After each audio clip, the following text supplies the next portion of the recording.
ஒரே ஒரு சப்ஸ்கிரைப் மட்டும் பண்ணிவிட்டு பாருங்கள். சேரன் எல்லாமே பார்த்திங்கன்னா ரொம்பவே சோகமாக உட்காந்துட்டு இருக்காங்க. சோழன் வந்த உடனே ரொம்ப சந்தோஷமாக இருக்குண்ணே, எனக்கு அவகிட்ட நான் எப்படி சொல்ல போகிறேன்னே தெரியல, சர்ப்ரைஸ் பண்ண போகிறேண்ணே அப்படின்ற மாதிரி சொல்கிறாங்க.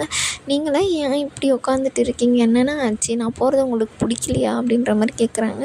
இல்லைடா எங்களுக்கு அது சந்தோஷம்தான் அப்படின்ற மாதிரி சொல்கிறாங்க. ஆனால் சேரன் வந்து அழுந்தியாக இருந்துட்டார் நேற்று எபிசோடில். எல்லோரும் ஒன்றா இருக்கலான்னு பார்த்தா இவன் இப்படி போகிறானே அப்படின்ற மாதிரி. பல்லவனும் சொல்லுவான், நீ போகிறதுனா போனேன், அண்ணியை ஏன்னா நீ கூட்டிகிட்டு போகிற, நீ போகிறதுக்குலாம் எனக்கு வருத்தமே இல்லை, அண்ணியை எங்கே விட்டுட்டு போனேன் அப்படின்னு. நாங்கள் 2 பேரும் கல்யாணம் பண்ணியிருக்குண்ணா, நாங்கள் 2 பேர் தானே போக முடியும், அதுவும் இங்கேவே தானே இருப்போம், நைட்டு தூங்க மட்டும் தானே அங்கே போவோம் அப்படின்ற மாதிரி சொல்கிறாரு. இல்லைண்ணா எனக்கு ரொம்ப வருத்தமாக இருக்குது அப்படின்ற மாதிரி சொல்லிகிட்டே இருக்கும்போது நிலா வந்துடுவாங்க. என்னடா வருத்தம் உனக்கு, என்ன வருத்தம் அப்படின்னா, இல்லை காலேஜ் போகிறது அவனுக்கு வருத்தமாக இருக்கான் அப்படின்னு சொல்லிட்டு சொல்கிறான். இல்லை நேற்று கூட சொன்னானே ஜாலியாக இருக்குன்னு சொல்லிட்டு. இல்லை நீ இந்த ஃப்ரெண்ட்ஸை பார்க்குற போகிறது வந்து கொஞ்சம் ஜாலி தான், ஆனால் படிக்கணும்ல அண்ணி, அது வருத்தம் தான் அப்படின்ற மாதிரி சொல்லுவாங்க. என்னடா அவனுக்கு படிக்கிறது மட்டும் வருத்தமா அப்படின்ற மாதிரி சேரன் சொல்லுவாங்க. அண்ணன் அவனே இது சமாளிச்சுட்டு இருக்கான், நீ வேறு எதுக்குன்னு அப்படின்னு. சரிடா சாரி அப்படின்னு சொல்கிறாங்க.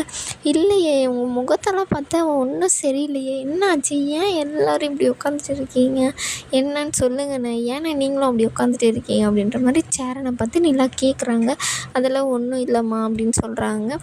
சரி நிலா, நான் உனக்கு ஒரு சர்ப்ரைஸ் இருக்குது அப்படின்ட்டு கூப்பிட்றாங்க. நிலா எங்கே, ரொம்ப தூரமா, என் ஃபோனில் வேறு சார்ஜர் இல்லை, எனக்கு வேலை இருக்குது அப்படின்ற மாதிரி சொல்லுவாங்க.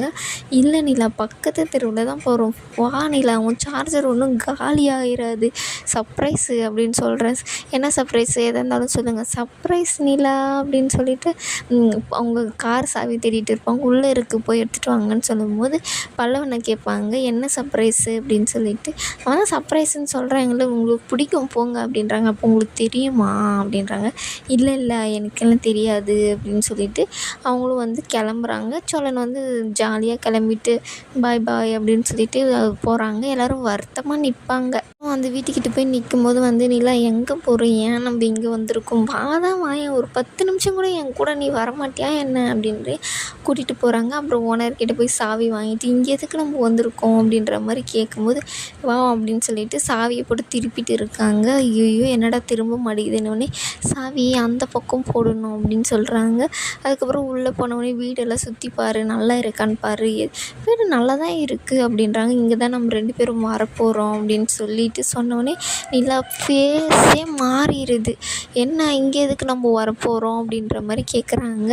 இல்லை உங்கள் அப்பா தான் சொன்னார், என்னை அசிங்கப்படுத்துகிறாரு, அவர் வந்து ஒரு ஃப்ளாட் வாங்கி தருவாராம், நம்மளுக்கு தேவையானது எல்லாமே அங்கே வாங்கி வைப்பாரா, நம்ம போய் அங்கே இருக்கணுமா, அதெல்லாம் வேண்டாம், அதனால தான் நானே ஒரு வீடு பார்த்தேன், இங்கே டிவி மாட்டுறோம், அங்கே சோபா வைக்கிறோம், அங்கே ஃப்ரிட்ஜு வைக்கிறோம் அப்படின்ற மாதிரி எல்லா இடத்துலையுமே சொல்லிகிட்டு இருக்காங்க. ஆனால் நிலா வந்து ஒரு நிமிஷம் சொல்ல நில்லுங்க, என்ன பண்ணிகிட்டு இருக்கீங்க, நீங்கள் நம்ம 2 பேரும் தான் வாழ போகிறோம், என்னை கேட்காத நீ எப்படி முடிவு பண்ணலாம், நான் என்னையும் கேட்டிருக்கணும் இல்லை அப்படின்றாங்க. இதில் போய் என்ன கேட்குறது, உனக்கு நல்லது தானே நான் செய்கிறேன், நான் சொன்னேன்னா, நான் உங்களுக்கு கேட்டேன்னா, நான் தனியாக போகணுன்னு நான் சொன்னேன்னா அப்படின்ற மாதிரி நிலா வந்து பயங்கரமாக பேச ஆரம்பிச்சிடுறாங்க. சோழன் வந்து ஐயோ என்ன பண்ணுறதுன்னு தெரியல அப்படின்ற மாதிரி, நான் ரொம்ப லேட்டாக பார்த்துட்டேன், இன்னும் கொஞ்சம் சீக்கிரமாகவே பார்த்துருக்கணும், அதனால் கோவப்படுறியா அப்படின்ற மாதிரி கேட்பாங்க.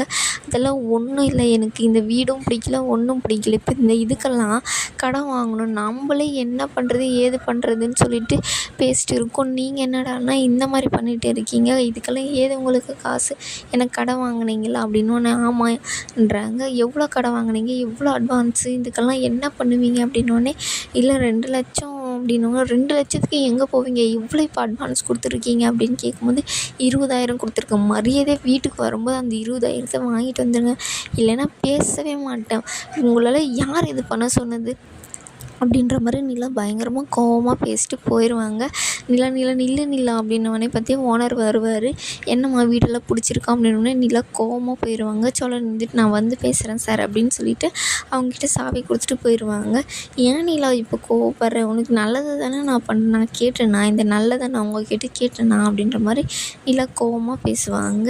அவர் தான் சொல்கிறாருன்னா உங்களுக்கு கூட என்ன அதெல்லாம் பெருசாக எடுத்துப்பீங்களா, அதுக்கப்புறம் வீடு இல்லைன்னு சொந்தமாக கார் இல்லை இல்லைன்னு வேறு கடன் வாங்கி கார் வாங்குவீங்களா? என்ன சோழன் நீங்கள் கொஞ்சம் கூட யோசிக்க மாட்டீங்களா? அவர் சொல்கிறதெல்லாம் பெருசாக எடுத்துகிட்டு இருக்கீங்க நீங்கள் அப்படின்னு நிலா வந்து சோழன்கிட்ட கடுப்பாக பேசியிருப்பாங்க. இதோட இந்த எபிசோடு முடியும்.